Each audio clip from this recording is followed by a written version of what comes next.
Ito yung mga special features ng bahay na to. Number 1, convenient location. Dahil napakalapit nito, SM Fairview, Robinsons Novaliches at Fairview Terraces. Malapit din ito sa Commonwealth. Number 2, this project has resort type of amenities. And number 3, low density dahil 40% dito ay allotted for open space such as amenities, parks, and playground, and of course, yung ating wide roads. Sustainable living dahil yung bahay nila dito ay may kasama ng solar power. And number 4, ang mga bahay dito ay ready na for occupancy. Rog Camacho here, isang licensed real estate broker, and welcome dito sa Alcove at Barangay Santa Monica, Novaliches, Quezon City.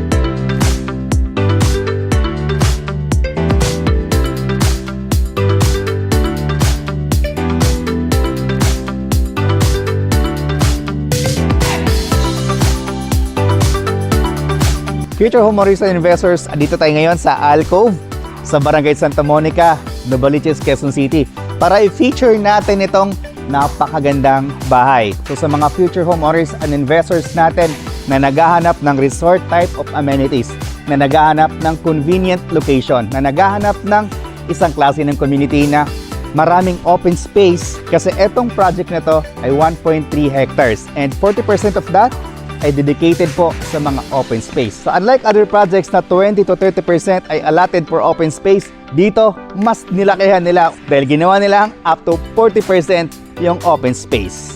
So welcome nga po dito sa ating Model A.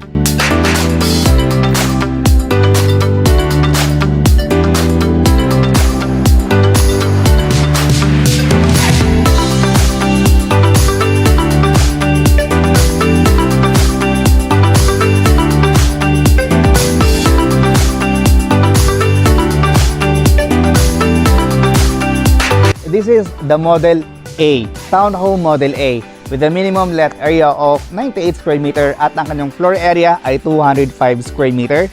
Sa lahat ng unit natin dito ay meron tayong 4 bedrooms, 3 toilet and bath at isang powder room. So, dito sa kanilang Townhome Model A, this is available for sale. We have 2 car garage. Kung makita natin dito, this house is a modern design unit. So, napakaganda nito, lalong-lalo na, no? Sa facade nila, perfect. How much more pagdating dito sa loob? So since this is 98 square meter, meron tayo ditong space 2 car garage andito. Tapos meron tayo ditong open space for your lanay. Ngayon, dito sa front ay meron tayo ditong mini garden, no? And bago tayo pumasok sa loob nga pala, ay meron tayo ditong amenities tulad ng multi-purpose hall, swimming pool, adult pool, and kiddie pool, at meron din tayo ditong parks and playground. Okay, pasok na tayo dito sa loob. Dito sa kanilang main door, this is made of solid wood. Pasok tayo. Tapos pagpasok natin dito sa loob, andito yung ating powder room. Ito siya. So yan na po yung actual turnover natin. Then, pagpasok natin dito sa loob, ay makita natin yung ating living, dining, as well as yung ating kitchen area. Napakaganda. It's an open concept, no? So dito sa kanilang living area and dining area ay meron tayong malalaking door, sliding door papunta sa ating lanay at dito din sa side na to. So well ventilated po yung ating model unit or townhome A. So dito naglagay sila ito ng 5-seaters or 6-seaters na dining table. Then dito nila nilagay yung kanilang living area. And beside of this is our kitchen area. So dito sa kitchen area, papaliwanag ko po sa inyo kung ano yung mga kasama. Ito po, kasama na ito. Tapos ito yung mga cabinet. Ang hindi lang kasama ay itong mga appliances natin. Overall, ito yung turnover natin. For a 205 square meter, bibigyan namin kayo ng idea kung paano ayusan. So si developer ay nag-set up dito ng isang single bed. So tinawag nila itong maid's room. slash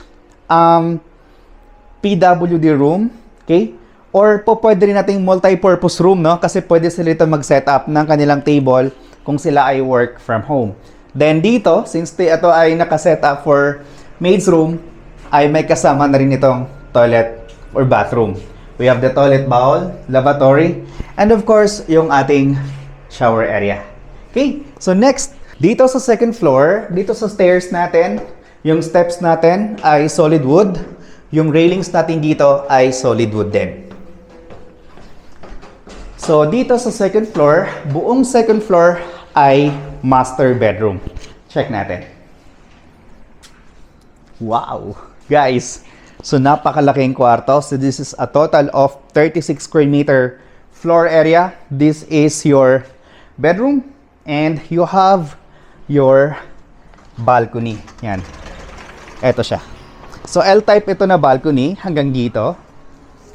Ayan. So, since this is end unit, ay meron pa talaga tayo mga extra space for future expansion. Then here is our walk-in closet and yung ating bathroom. Dito, ayan siya. Ito yung ating walk-in closet. This is the actual turnover. Then this is our bathroom. So dito sa bathroom natin, meron tayong dalawang sink. Isa, dalawa, tapos yung salamin. Then, this is your shower room. Then, ito naman yung ating toilet bowl.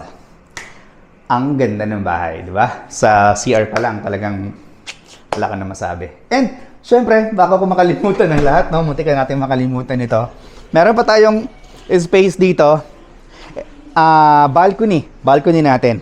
Which is, pag hindi lahat ng unit ay merong balcony. So, eto lang, ang unit na to, yung mga model, yung townhome A, yung merong mga balcony tulad nito. Then the rest, yung model B and model C, yun po yung mga walang balcony, no, sa likuran natin. Dito kasi, meron tayong view dito sa ating open space, which is ito yung ating parks and playground. Tapos yun naman po yung ating clubhouse. Tapos doon po sa unahan, yung tabi ng clubhouse ay doon natin makikita yung ating swimming pool, yung kiddie pool natin at yung adult pool. Then, next, sisilipin natin yung kanilang dalawang kwarto na natitira.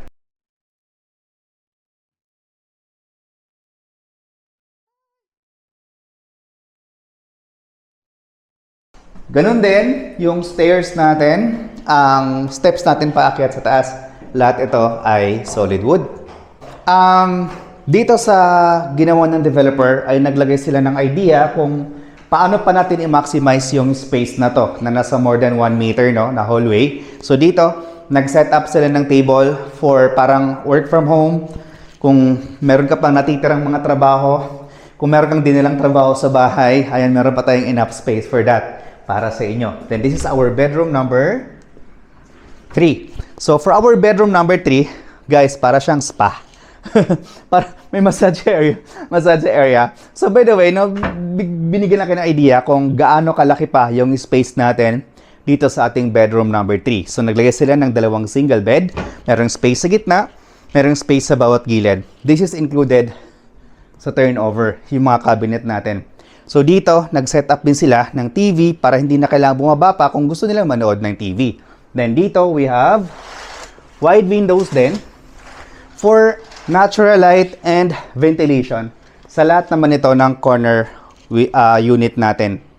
Okay? So next, ay meron pala tayo ditong balcony. Medyo maliit na lang siya kasi nag-overlap na ito hanggang dito. So naka-L din ito. Ayan. So si room na naka-face dito sa kalsada ay meron siyang space, meron siyang balcony, meron siyang view dito ng balcony. Ganun din yung ating bedroom number 4 mamaya, titignan natin. Bago tayo pumasok doon, lahat ng kwarto pala natin dito ay merong sariling toilet and bath. Eto siya.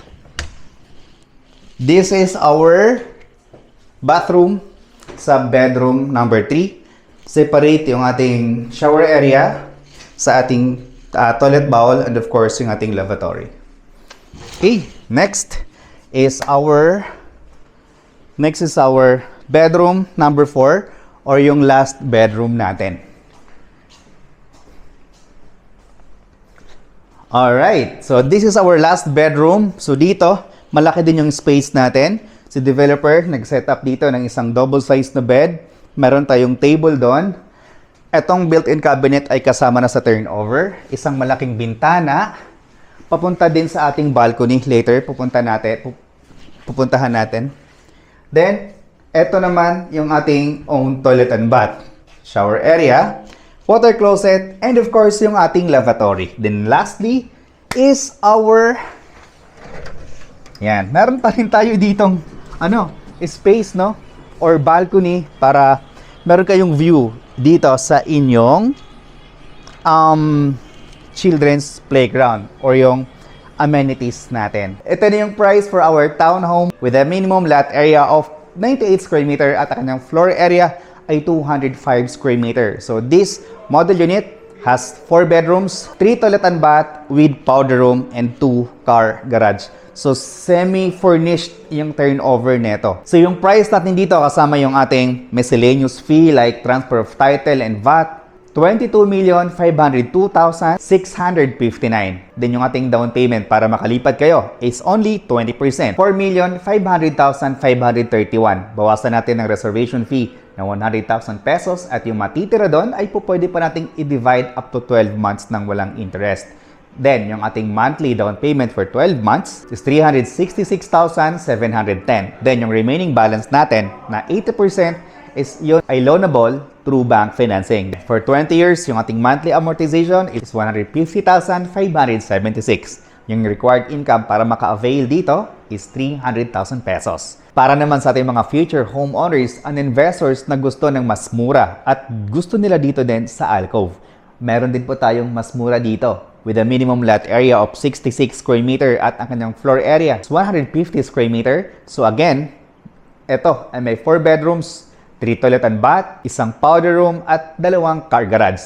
So yung price natin dito ay 15,152,454. Then yung ating down payment para makalipat kayo is only 20%, which is amounting to 3,048,490. Bawasan natin ng reservation fee na 100,000 pesos at yung matitira doon ay pwede pa nating i-divide up to 12 months ng walang interest. Then yung ating monthly down payment for 12 months without interest, 244,040 pesos. Then yung ating remaining balance na 80% ay loanable na siya through bank financing para hindi kayo mahirapan. Or otherwise, sa mga future homeowners and investors namin na may pang-cash na, pwede na rin po siyang i-cash at makakakuha po kayo ng discount. Pero sa hindi naman po, ay ito yung inyong monthly amortization through bank financing for 20 years, 97,589. Din yung ating required income para maka-avail dito is 300,000 pesos. For more details about this project, trippings, and reservation, please dial this number na ipa-flash namin sa screen. Again, this is Rog Camacho. Thank you so much for watching.